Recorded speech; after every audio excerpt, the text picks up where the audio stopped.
Every town has a dark side. Money is the root of all evil, though sometimes it has nothing to do with it at all. It's not always easy to decipher, such is the case in today's story that involves a wealthy family, a farmhouse in the English countryside, and a brutal night of violence. It was one of the most sensational murder cases of the decade. Up to that time, I'd never seen anything as horrific as that in terms of cold, calculated, callous murders.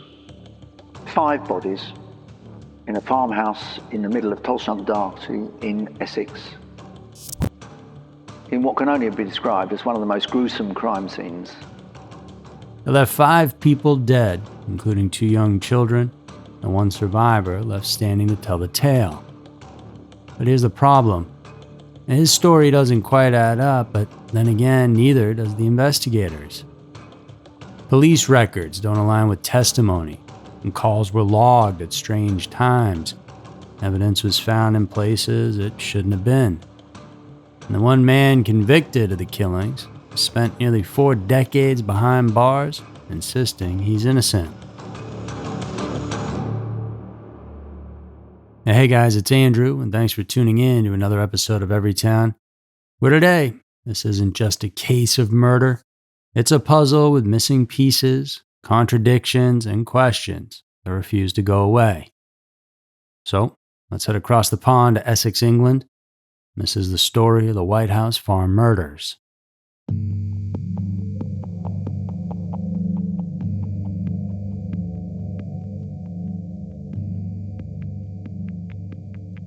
Jeremy Bamber entered the world as Jeremy Paul Marsham on January 13, 1961. His beginnings were already marked by secrecy, as his teenage birth mother, who had an affair with a married British Army sergeant, gave him up just 6 weeks after he was born. And through the Church of England Children's Society, the infant was placed up for adoption and soon was taken into what looked like an ideal home. Neville, a decorated former RAF pilot turned magistrate, and June, who came from old money, had already adopted a little girl named Sheila 4 years earlier. So, from the looks of it, both children had hit the jackpot when it came to adoptive families. But as is often the case, behind the manicured hedges of White House Farm, things weren't so picture perfect. June's religious devotion, you see, bordered on fanaticism. She forced her children to kneel in prayer until they felt the Lord's touch and were brought to tears. They learned to fake it, of course. Her fragile mental health constantly heightened the tension in the household.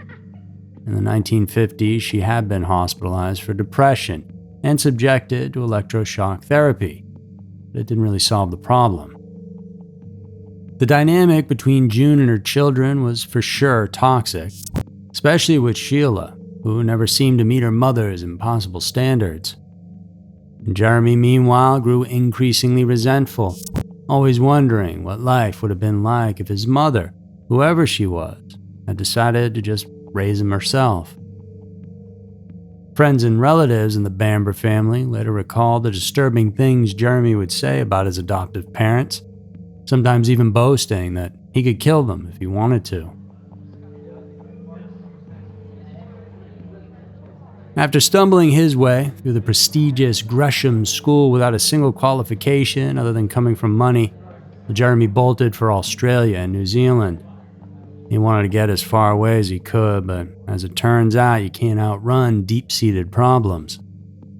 Obviously, as a child, being adopted can cause a lot of questions. Why were you rejected? What was it about you that your parents didn't want? And then being sent to boarding school can compound that feeling, because that you're being rejected again, in your opinion. You're not seeing it that you're there to do well in education, you're being given an opportunity. You see it as another abandonment.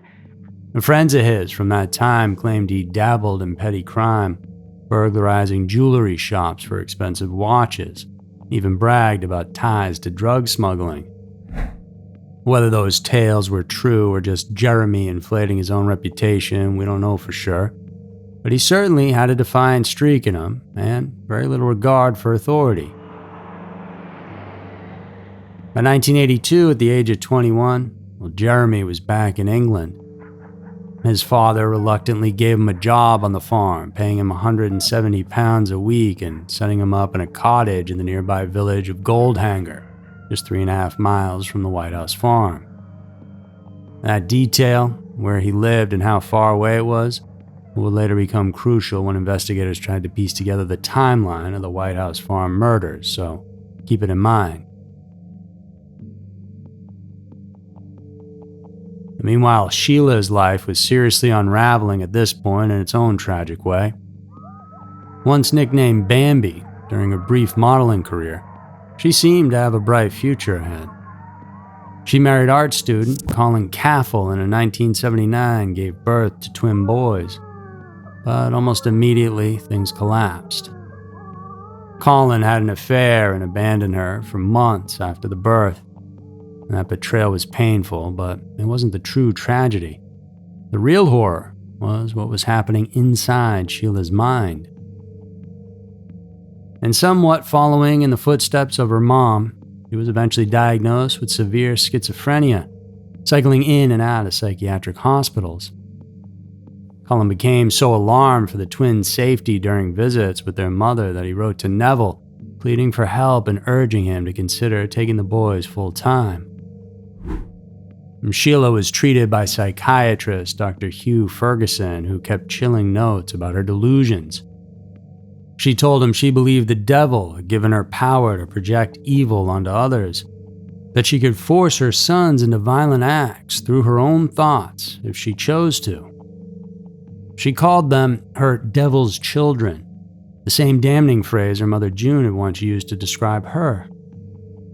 Sheila admitted she feared she could kill her children under the right circumstances, or worse, compel them to kill others, even though they were only 6 years old in 1985, the year the full tragedy went down.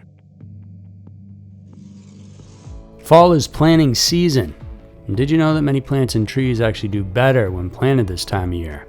But you have to know where to start, and that's why I love fastgrowingtrees.com. Doesn't matter if you live in the sunny south or if the air is getting chilly where you are, their plant experts can help you find the perfect fit for your space. And they got everything: fruit trees, privacy trees, flowering trees, shrubs, you name it.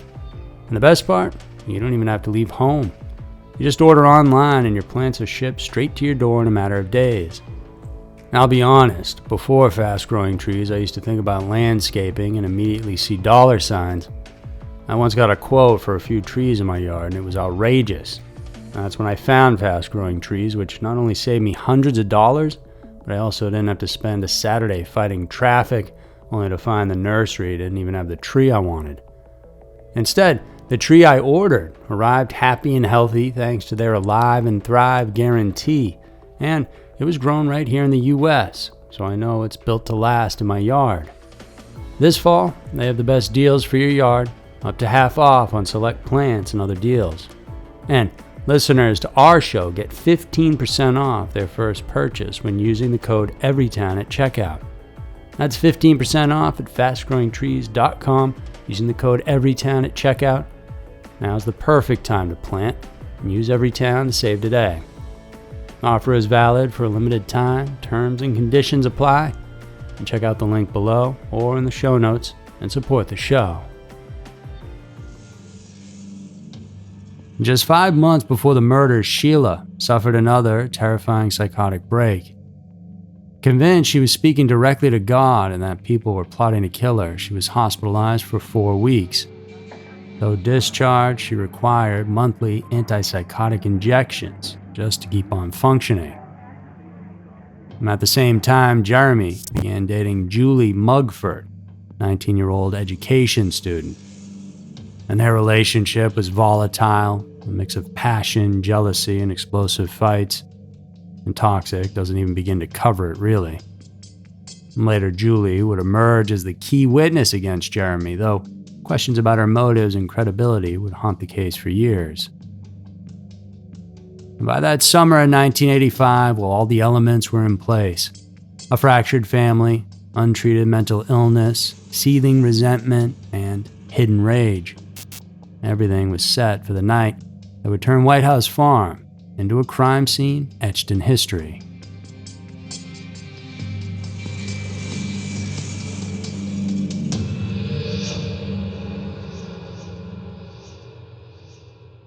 On Sunday, August 4th, Sheila brought her twin boys to White House Farm for what was supposed to be a peaceful week with their grandparents before heading off on holiday to Norway with their father. But the calm never came. Almost immediately, the air inside that farmhouse grew heavy with tension.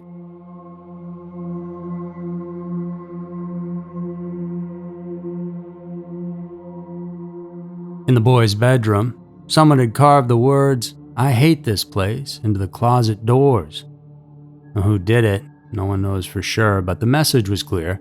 This was not a happy homecoming. On Tuesday evening, August 6th, Jeremy came by for dinner. And he later claimed that during the meal, his parents suggested placing the twins in daytime foster care with a local family. According to him, Sheila hardly reacted, simply muttering that she'd rather go back to London, but Sheila's psychiatrist, Dr. Ferguson, saw it differently. Knowing her well, to him, even the suggestion of taking her children away would have been like striking a match near a powder keg. The clock was ticking. And Jeremy left around 9:30 p.m. and a farm worker later recalled hearing his car drive off. Not long after, the farm secretary phoned Neville and immediately sensed something was wrong. Normally calm and polite, Neville was short, agitated, and cut her off abruptly, so out of character that she felt she'd interrupted a confrontation. Then around 10 p.m., June's sister called, and she spoke to both women. June sounded normal, but Sheila was quiet, subdued. And that call was the last ordinary conversation anyone would ever have with the family at White House Farm.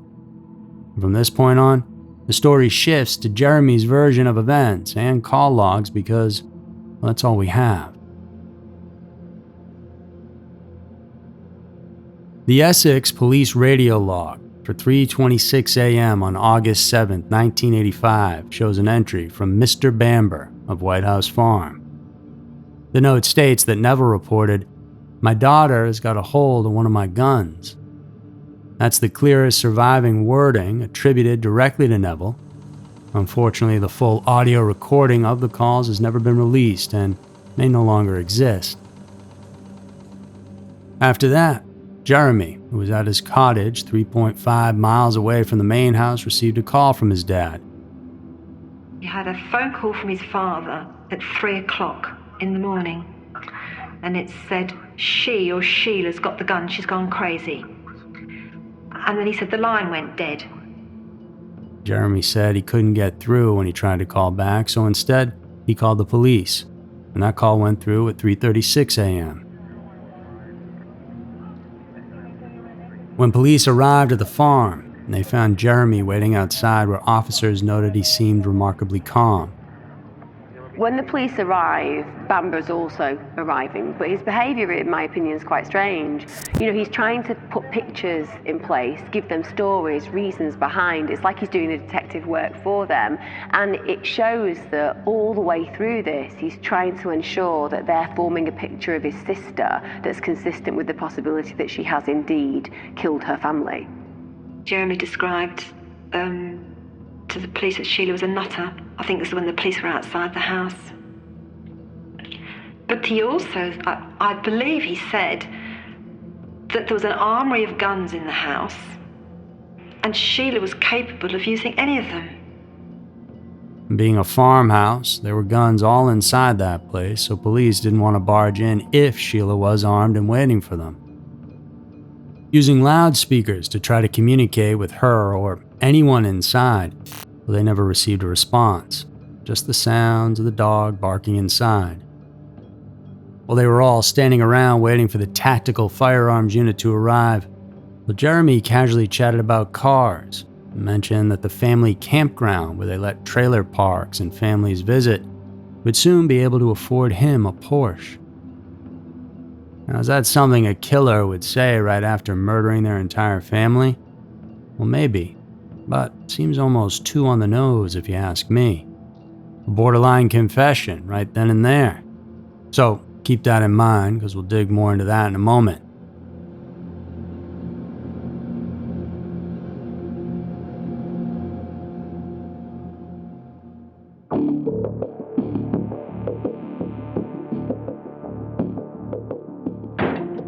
At 7:54 a.m., police finally forced their way through the back door of White House Farm. I entered the house via the kitchen door.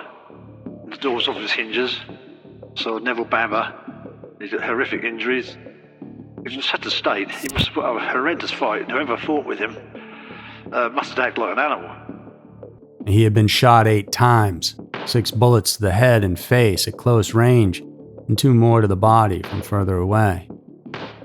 But the bullets weren't the whole story. His face was a mask of injuries. Blackened eyes, a broken nose, deep linear bruising across his skin, defensive wounds on his arms, and cuts to his head.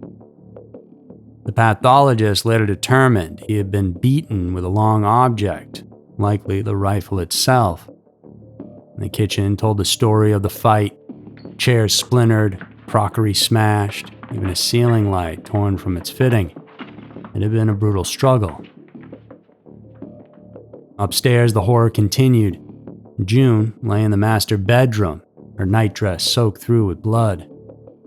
And she had been shot 7 times, including a single round between the eyes from less than a foot away. Blood patterns showed she'd been upright during part of the attack and had even tried to crawl away before the final shot ended her life. Beside her in the same room was Sheila. And they went upstairs. Sheila was lying on the floor with a gun across the chest and a Bible beside her. Sheila, she had 2 wounds which were to the neck. It clearly was the case that she hadn't struggled, and indeed had all the indications that she was just put into that position and then was shot twice. Lying nearby was a blood-stained Bible, opened deliberately to psalms about mercy, forgiveness, and the struggle between good and evil. In another room, the true tragedy of the night was revealed. The twins, 6-year-old Daniel and Nicholas, were still in their beds in what had once been their mother's childhood bedroom. Both of them had been shot as they slept. Daniel, thumb still tucked in his mouth, was executed with 5 bullets to the back of the head. Nicholas was killed with 3 close-range shots. Neither boy ever woke to know what was happening. In all, 25 shots had been fired, meaning the 10-round magazine had been reloaded at least twice. At first, the idea that Sheila had done all this made a lot of sense. She had serious mental illness, recent hospitalization, and was found holding the weapon. But Jeremy's cousins weren't buying it.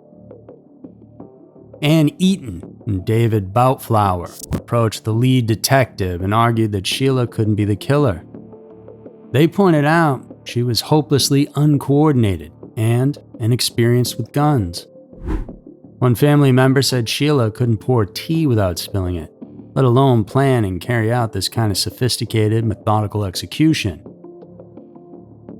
The cousins also had another reason to be suspicious of Jeremy's story: money. They knew Neville and June's wills left substantial inheritance to be split between Jeremy and Sheila, but with Sheila gone, Jeremy stood to get it all, including the family business worth hundreds of thousands of pounds. There was just one catch to all that. To inherit, he had to be actively working on the farm when his father died. And conveniently, even though he wanted to be as far away from that place as possible, he was. So, the detectives started digging in.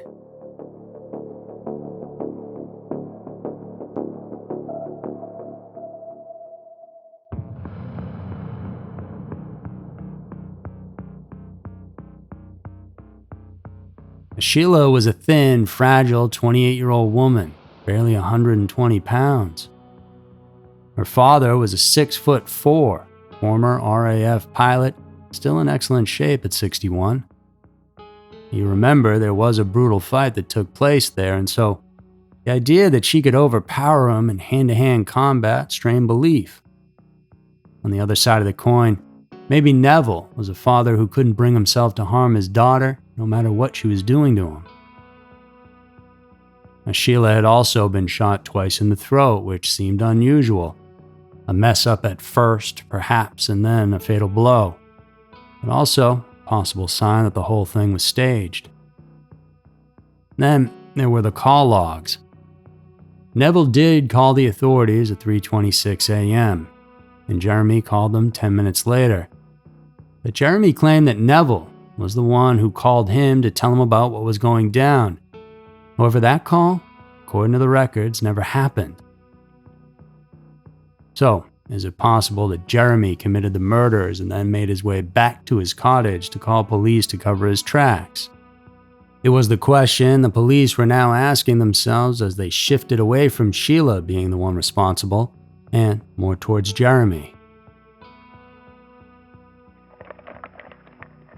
3 days after the murders, Jeremy's cousins were allowed inside White House Farm to help clear out the place. In the gun cupboard, David Boutflower made a discovery that would change everything. Jeremy Bamber's cousin, David Bowflower, described how he found the blood-stained silencer in the gun cupboard at the farm several days after the murders. He handed it in to the police. A rifle silencer, smeared with what looked like blood and flecks of red paint. And this would become the smoking gun that shattered Jeremy's alibi. If Sheila had used the silencer, which the blood was found, she wasn't tall enough to have been able to stretch down to pull the trigger. If she had killed the others with it on the rifle, which the blood indicated, then discovered she couldn't turn the gun on herself, the silencer should have been found beside her body upstairs. Instead, it was tucked neatly away in that cupboard. On top of that, the blood inside the silencer was consistent with Sheila's blood type, which meant one thing: the silencer was attached when she was shot. Someone else had pulled the trigger, removed it, and staged the scene. Even more damning, those flecks of red paint matched fresh scratches on the kitchen mantelpiece, evidence of the violent struggle with Neville. And then came Julie Mugford. You remember her? Jeremy's girlfriend at the time of the murders? Well, at first, she backed his innocence. She told police he had phoned her early on August 7th to say something was wrong at the farm, and he seemed genuinely concerned. But their relationship imploded in the coming weeks. The fights between them turned violent. During one argument, Julie called him a psychopath and tried to smother him with a pillow. In another, she smashed a mirror, slapped him, and he twisted her arm behind her back. The final blow-up came on September 4th, when yet another woman phoned Jeremy while Julie was there. 3 days later, she walked into the police station with an entirely new story.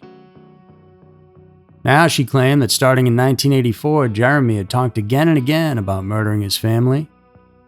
During her summer holidays at Jeremy's flat in 1984, Miss Mugford said he began to talk about getting rid of all his family.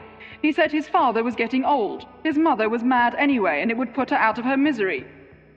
And resented the fact that they spent money on Sheila's London flat while paying him just $170 a week to work the farm.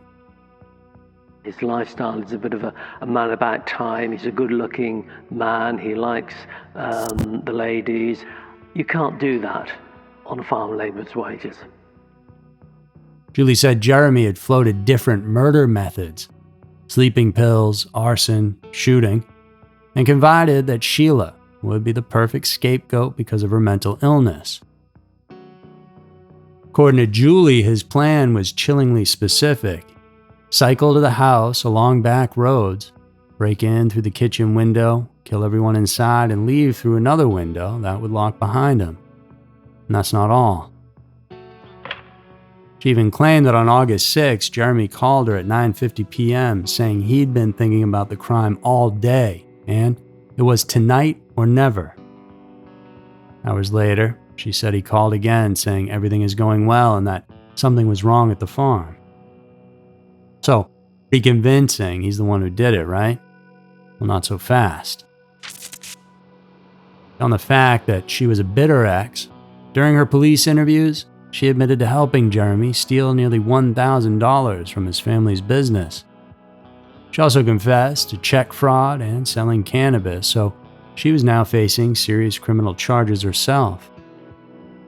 When I saw him, all I thought was I just wanted him to tell the truth rather than him telling everyone I was lying. I wanted him to just turn around. My biggest wish was he'd just stand up and say, look, just stop it.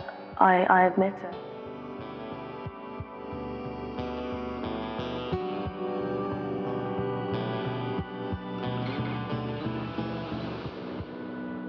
A letter from the prosecutor dated September 26, 1985, suggests Mugford wouldn't be prosecuted for these crimes if she testified against Jeremy.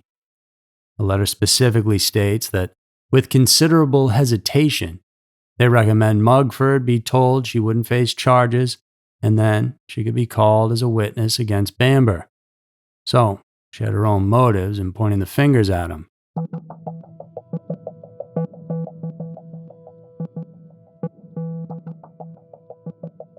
But Jeremy didn't do himself any favors. He started selling family belongings and advertising his father's car in local papers. And get this, he attempted to sell nude photos of his dead sister to the Sun for £20,000. At the funeral, Jeremy broke down crying, appearing devastated, but multiple witnesses said his demeanor changed completely when the news cameras stopped rolling. He started making crude jokes and comments about getting back to the house with Julie for some fun. But behavior doesn't always hand down a verdict. To make things worse, the investigation itself was a disaster from start to finish. And because police initially believed Sheila had done this all, they failed to secure the crime scene properly. Evidence was destroyed, contaminated, or lost. Blood-stained bedding and carpets were burned within days. The murder weapon wasn't fingerprinted for weeks. Jeremy and his family got the house keys back after just 3 days. Officers didn't take proper notes. Bodies were released and cremated, destroying evidence forever. Jeremy's clothes, they weren't examined for a month. So, it was a total mess by any standard. Still, they needed a culprit. On September 29th, Jeremy was arrested and charged with the 5 murders. His trial began October 3rd of '86, and for 18 days the nation was hooked. The prosecution painted Jeremy as a cold, calculated killer, motivated by greed, hatred, and the promise of inheritance. They claimed he left the farm that night on his bicycle to keep things covert, rode the 3.5 miles there, committed the murders, and purposefully used his sister as a scapegoat, even handing Sheila a gun or placing it down after her murder to ensure his own dad would call police claiming she was the one who did it. But he somehow hustled back to the cottage in under 10 minutes, made his own call to police. Jeremy would have had to have averaged 21 miles per hour on a bicycle in complete darkness across uneven farmland and seawalls in the middle of the night, but that's the story the prosecution stuck to. The defense told a very different story. Sheila, they said, was mentally ill, capable of violence, and upset over plans for foster care. They pointed out there was no blood on Jeremy, no injuries on him, and raised doubts about the silencer and witness Mugford, suggesting bribery and revenge. After 9 hours of deliberation, Jeremy was found guilty. Jeremy Bamber stood absolutely impassive in the dock as the foreman of the jury replied guilty 5 times. On each murder charge, the jury had reached a majority verdict of 10-2. Only after the last verdict did he close his eyes and allow his shoulders to slump. But he recovered his composure very quickly and stared the judge straight in the eye.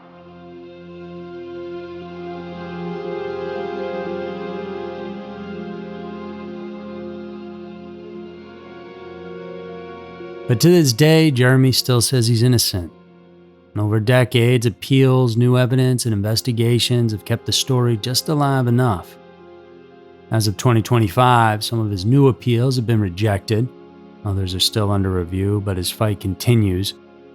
There's even a page dedicated to his innocence where you can find more info about the case. He's now 64 years old and spent more than half his life behind bars. The truth about what really happened at White House Farm that night is still an unanswered question. So, what do you think? Is he responsible for the death of his entire family, or, like some may believe, is he innocent? Jeremy may not have loved his family. In fact, he might not have even liked them. That doesn't mean he's a killer necessarily. And then again, maybe he is. A man who can kill his father and mother, who have adopted him and given him a family, a public school education, given him a job on their farm, set him up in life, who can kill them, then kill his sister and shoot her two 6-year-old twins in bed, is evil beyond belief, surely.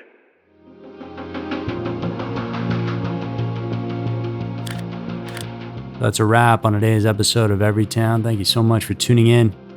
If you want more from us, check out our exclusive secret vault of episodes over on patreon.com/scarymysteries.